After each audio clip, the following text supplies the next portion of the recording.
Hello, welcome to அனு சரசுவை. இன்றைக்கி நம்ம என்ன செய்ய போகிறோன்னா ஒரு ஸ்பெஷல் டிஷ் செய்ய போகிறோம். இன்றைக்கி வெஜிடபிள் குருமா செய்ய போகிறோம். இது வந்து சப்பாத்திக்கு இடியாப்பத்துக்கு எல்லாத்துக்கும் தொட்டுன்னு சாப்பிட்லாம். வாங்க இதுக்கு தேவையான பொருட்களை பார்க்கலாம். நம்ம இப்போ வெஜிடபிள்ஸ்லாம் கட் பண்ணி வச்சுருக்கோம் சின்ன சின்னதாக. இது ஒரு பெரிய சௌச்சௌ வந்து ஒன்று ஸ்கொயராக கட் பண்ணி வச்சுருக்கோம். ஒரு 10 பீன்ஸு சின்ன சின்னதாக பொடி பொடியாக நறுக்கி வச்சுருக்கோம். 2 உருளைக்கிழங்கு இந்த மாதிரி சின்னதாக நறுக்கி வச்சுருக்கு. 2 கேரட் வந்து பொடி பொடியாக நறுக்கி வச்சுருக்கோம். கொஞ்சம் பச்சை பட்டாணி சீசன் இப்போ இருக்கிறதுனால பச்சை பட்டாணியும் எடுத்து வச்சுருக்கோம். இப்போ இதோட கட் பண்ணி போடுறதுக்காக 3 வெங்காயம் எடுத்து வச்சுருக்கோம். ஒரே ஒரு தக்காளி எடுத்து வச்சுருக்கோம். இதோட அரைச்சி விடுறதுக்கு 5-6 முந்திரி பருப்பு எடுத்து வச்சுருக்கோம். ஒரு துண்டு இஞ்சி, 3 பச்சை மிளகா, ஒரு 10 பல் பூண்டு எடுத்து வச்சுருக்கோம். இப்போ 1 கப்பு தேங்காய் எடுத்து வச்சுருக்கோம். 3 டீஸ்பூன் கசகசா எடுத்து வச்சுருக்கோம்.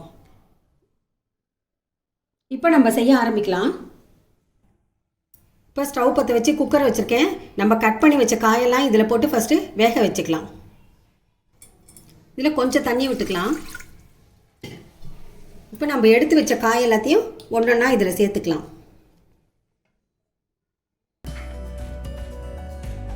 சௌச்சௌ எடுத்து வச்சுருக்கோம்.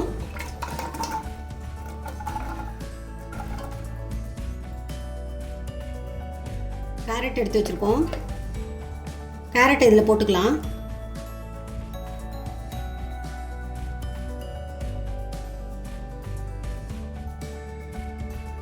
உருளைக்கிழங்கு போட்டுக்கலாம்.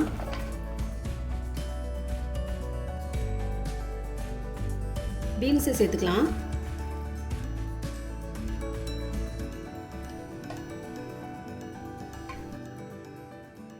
இப்போ பட்டாணி எடுத்து வச்சுருக்கோம், அதையும் சேர்த்துக்கலாம். இப்போ நம்ம எல்லா வெஜிடபிள்ஸும் சேர்த்தாச்சு. இந்த வெஜிடபிள்ஸ்லாம் சேர்றதுனால இது உடம்புக்கு ரொம்ப நல்லது. இப்போ இதுக்கு கொஞ்சம் தண்ணி விட்டு வேக வச்சுக்கலாம். 1 டம்ளர் தண்ணி விட்டால் போகிறோம். இதை பாருங்க, இப்படி தள்ளி பார்த்தா இங்கே தண்ணி தெரியுது, அந்த அளவுக்கு தண்ணி விட்டுக்கலாம் இதில். இப்போ இதுக்கு கொஞ்சம் சால்ட்டு ஆட் பண்ணிக்கலாம். கல் உப்பு தான் போடுறேன். ஒரு 10 பல் பூண்டு எடுத்து வச்சுருக்கோம். இதையும் காயோடு சேர்த்துக்கலாம். இப்போ குக்கரை மூடிக்கலாம். மூடிட்டு 2 விசில் விட்டால் போகிறோம். இப்போ நம்ம குக்கர் விசில் வர்றதுக்குள்ளே நம்ம தேங்காய் எடுத்து வைத்ததெல்லாம் அரைச்சிட்டு வந்துடலாம். தேங்காயை ஃபஸ்ட்டு போட்டுக்கிறேன். 3 பச்சை மிளகாய் போட்டுக்கலாம்.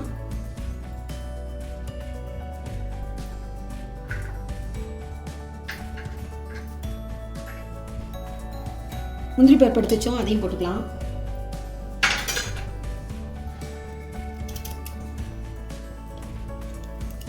ஒரு துண்டு இஞ்சி சேர்த்துக்கலாம்.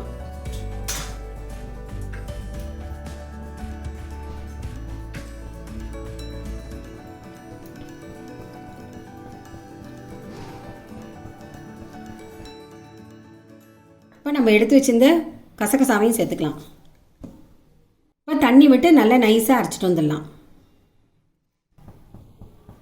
ஒரு 1/2 டம்ளர் தண்ணி ஊற்றி இந்த மாதிரி பேஸ்ட்டாக அரைச்சின்னு வந்துட்டோம். இதை தனியாக எடுத்து வச்சுக்கலாம். ஸ்டவ் பற்ற வச்சு பேன் வச்சுருக்கேன். இதில் 4 டீஸ்பூன் எண்ணெய் விட்டுக்கலாம்.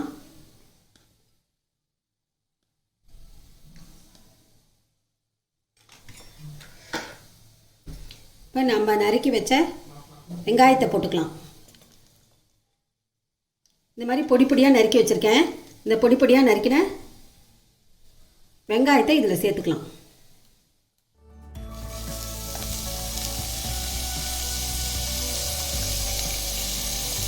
ஒரே ஒரு பச்சை மிளகாய் நறுக்கி போட்டிருக்கோம். ஒரே ஒரு தக்காளி நறுக்கி வச்சுருக்கேன், அதையும் சேர்த்துக்கலாம்.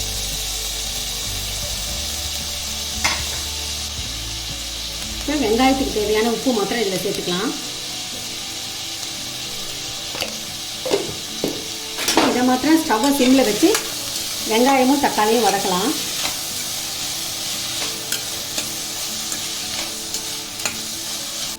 இதை ஒரு 5 மினிட்ஸ் வதக்கலாம். வெங்காயமும் தக்காளியும் நல்லா வெந்த உடனே நம்ம வேக வச்சிருந்த காயை எடுத்து இதில் சேர்த்துக்கலாம். இது பாருங்கள், வெங்காயம் தக்காளிலாம் வதங்கிடுது.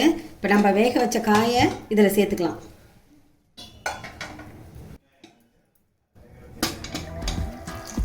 பாருங்க காயெல்லாம் நல்லா வெந்துடுது. இன்னும் நல்லா குழசலாக வேணும்னா நீங்கள் இன்னும் ஒரு சவுண்டு கூட வச்சுக்கலாம்.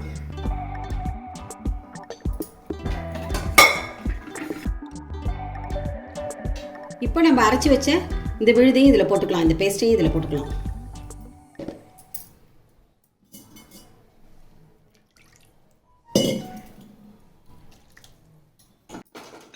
இதுக்கு இன்னும் கொஞ்சம் ஒரு 1/2 டம்ளர் தண்ணி விட்டுக்கலாம். இப்போ இந்த விழுதும் இந்த காயும் சேர்ந்து நல்லா கொதிக்கட்டும்.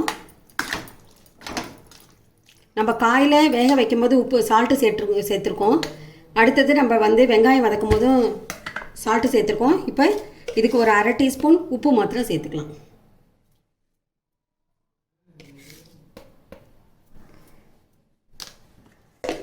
இது நல்ல ஒரு 2 மினிட்ஸ் நல்லா கொதிக்கட்டும்.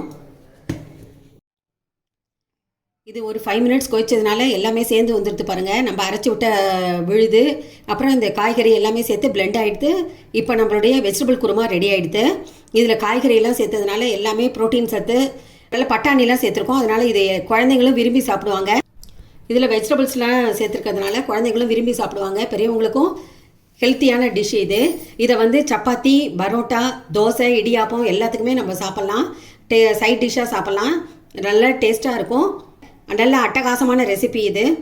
நீங்களும் ட்ரை பண்ணி பாருங்கள். ஃபேமிலியோடு என்ஜாய் பண்ணுங்கள். Stay home, stay safe. Like பண்ணுங்கள், ஷேர் பண்ணுங்கள், சப்ஸ்கிரைப் பண்ணுங்கள். மீண்டும் அடுத்த வீடியோவில் சந்திப்போம். Until then, bye from Anu Sarusubai. Thank you.